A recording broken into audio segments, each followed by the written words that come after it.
Hello everyone, welcome back on my YouTube channel. आज के lecture में हम लोग डिस्कशन करेंगे essential characteristics of good communication system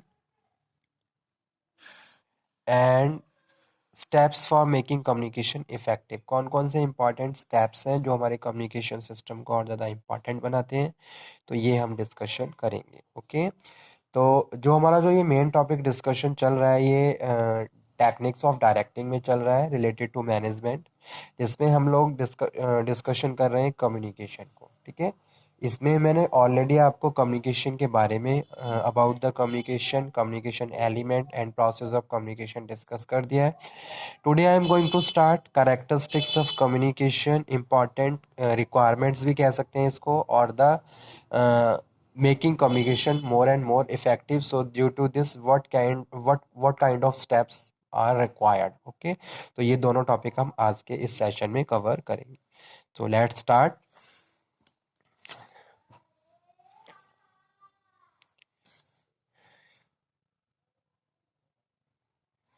essential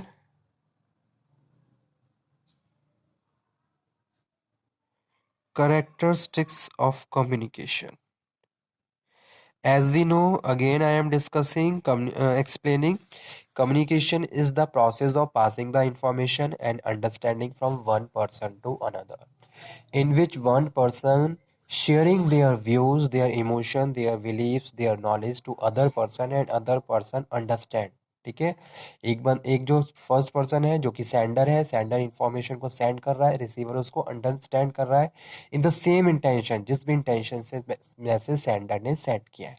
तो ये होल जो ये प्रोसेस है, इसी को हम कम्युनिकेशन कहते हैं। Communication is the process of passing the information and understanding from one person to another. There are certain important characteristics related to communication. First one है mutual understanding. Mutual understanding.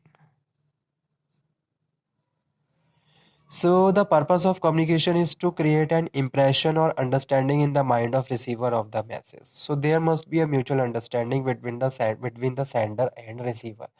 Receiver और sender दोनों के बीच proper mutual understanding होनी चाहिए, ताकि जो भी communication चल रहा है उसको बेटर तरीके से दोनों पार्टी एक दूसरे के साइड पे समझ सकें। ठीक है, अगर म्यूचुअल अंडरस्टैंडिंग नहीं होगी तो जो इन्फॉर्मेशन और इन्फॉर्मेशन के क्लूज हैं वो उनको समझ नहीं पाएंगे, और बेटर तरीके से जो भी कम्युनिकेशन का ऑब्जेक्टिव है वो कंप्लीट नहीं हो पाएगा। ठीक है, तो इसीलिए सबसे पहला जो इम्पोर्टेंट वे है कम्युनिकेशन का, वो है म्यूचुअल अंडरस्टैंडिंग होनी चाहिए दोनों पार्टीज के बीच में। सेकंड जो इम्पोर्टेंट कैरेक्टरिस्टिक है वो है understanding.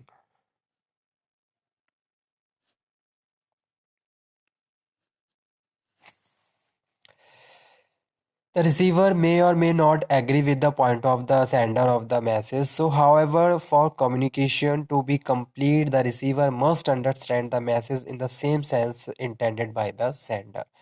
The message, whenever you are going to be deliver a message, you have to ensure that that message must be concise and brief, so that easily receiver understand the message in the same intention, जिस भी intention से आप भेज रहे हो। ठीक है, जैसे आप एज अ सेंडर काम कर रहे हो, एज अ सोर्स काम कर रहे हो, तो आप मैसेज को कंसाइज करिए, ब्रीफ कर लीजिए, और ब्रीफ करने के बाद मैसेज को सेंड करिए। उस मैसेज को रिसीवर बेटर तरीके से अंडरस्टैंड कर लेगा, क्योंकि आपने उसमें कुछ जो इरेलीवेंट इंफॉर्मेशन है उसको एलिमिनेट करा, जो मेन जो इंफॉर्मेशन है उसको आपने अपने सेंडर रिसीवर को भेजा। रिसीवर उसको समझेगा और सेम उसी मैनर में फीडबैक आपको भेजेगा।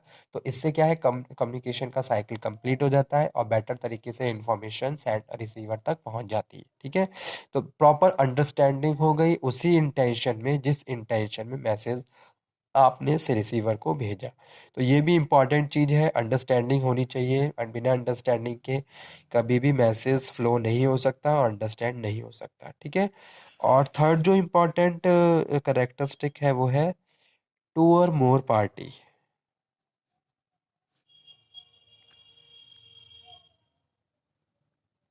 Okay, so it require at least 2 person. अगर मैं कम्युनिकेशन की बात कर रहा हूँ तो कम से कम 2 लोग तो होने ही चाहिए।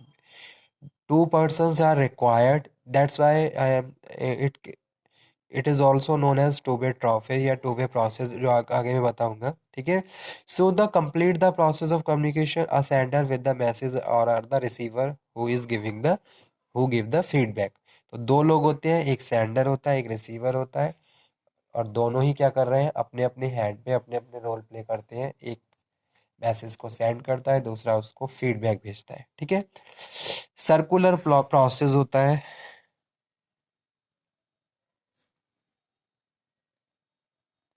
Circular process, communication become a circular process with feedback. अगर फीडबैक नहीं होगा तो सर्कुलर प्रोसेस नहीं बन पाएगा। अगर फीडबैक फीडबैक है, अगर रिसीवर ने फीडबैक भेजा है सेंडर को, तो ये एक सर्कुलर प्रोसेस बन जाता है। The flow of communication in a circular one, ठीक है।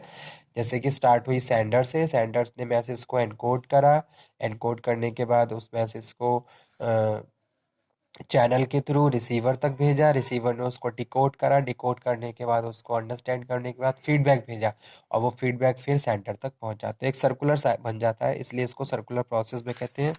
It is also known as two way process, two way process है।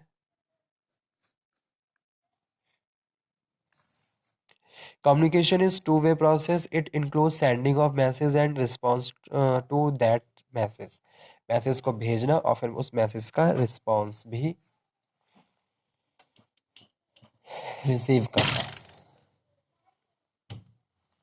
ओके। कंटिन्यूस प्रोसेस है, communication is an ongoing process, continuous process है, every day required, at the every stage of your life communication is required. और ये एक तरीके का pervasive function भी होता है। Communication is required at the all levels of management. ऐसा नहीं है कि भाई शॉप फ्लोर पे ही रिक्वायरमेंट है, टॉप मैनेजमेंट पे भी इफेक्टिव कम्युनिकेशन होना चाहिए, मिडल मैनेजमेंट मिडल लेवल पे भी इफेक्टिव कम्युनिकेशन होना चाहिए, ठीक है। In each and all department there must be a healthy and effective communication, so therefore communication is regarded as the pervasive functions, ठीक है। now second जो आज के सेशन का जो सेकंड पॉइंट था, वो था कि भाई कैसे आप अपने कम्युनिकेशन को और ज़्यादा इफेक्टिव बना सकते हैं। whenever you want to step for making communication process effective,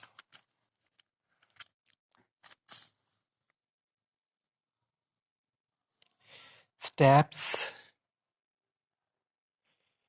communication step making communication effective।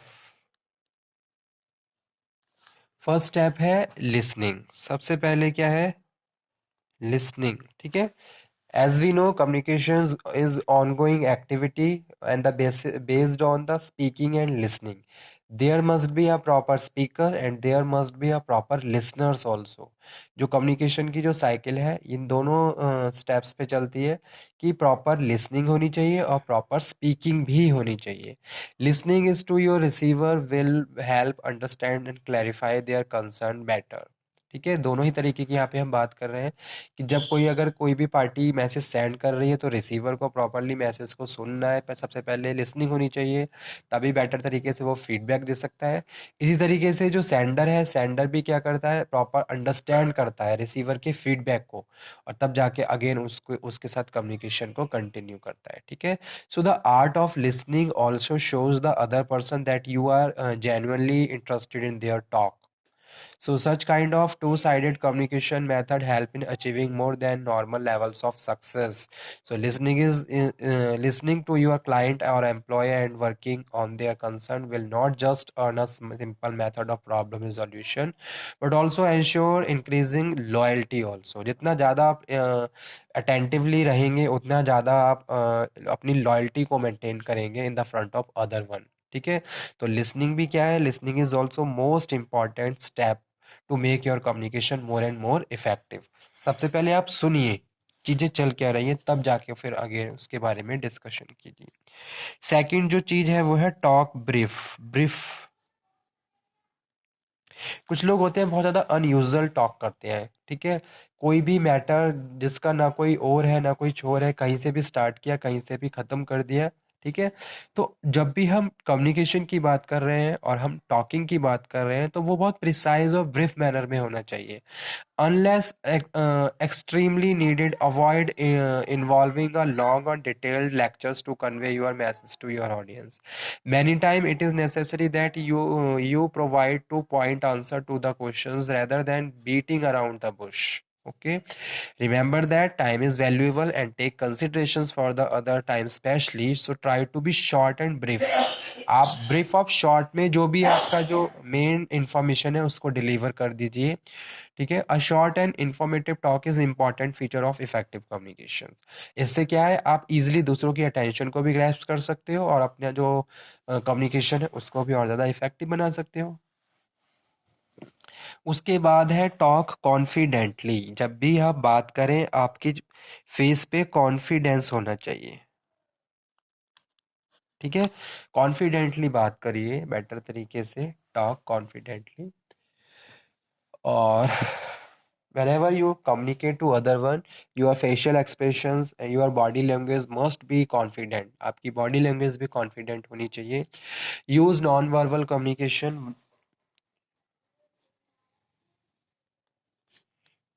use non-verbal communication। non-verbal communication close दीजिए। ठीक है। कम्युनिकेशन को और ज़्यादा इम्पॉर्टेंट बनाइए। An effective communication is a mix of verbal and non-verbal communication. Your body language and voice tone make up more than half of what you are trying to be conveyed. So it is important that you try to establish eye contact when you talk to someone. Eye contact बहुत ज़्यादा आपके एक तरीके से confidence level को show करता है। तो जब भी आप बात करें तो आई कांटेक्ट बना के बात करें। ठीक है। Take care your language and jargons, इनका भी ध्यान रखना है। ठीक है। Create a level of comfort. एक स्टार्टिंग से ही एक लेवल ऑफ कंफर्ट बना के चलिए। आपकी वॉइस, आपकी टोन, पिच, ये सारी चीजें बैलेंस तरीके से होनी चाहिए। ऐसा नहीं है स्टार्टिंग में आपने बहुत ज़्यादा इफेक्टिव बना दिया फिर उसके बाद मिड से लेके लास्ट तक कंक्लूजन तक आप बहुत ज़्यादा डाउन लेवल तक पहुंच गए। ठीक है। तो प्रॉपर एक स्पीड होनी चाहिए, प्रॉपर एक पिच होनी चाहिए आपके कम्युनिकेशन की। तो यही सारी टेक्निक्स होती हैं जो हमारे कम्युनिकेशन को बहुत ज़्यादा इफेक्टिव बना देती हैं और बेटर तरीके से हम अपने आप को प्रूव कर सकते हैं। ठीक है।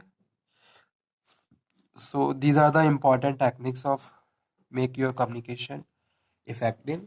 और ये सब हम डायरेक्टिंग में डिस्कशन कर रहे हैं, मैनेजमेंट में। Thank you.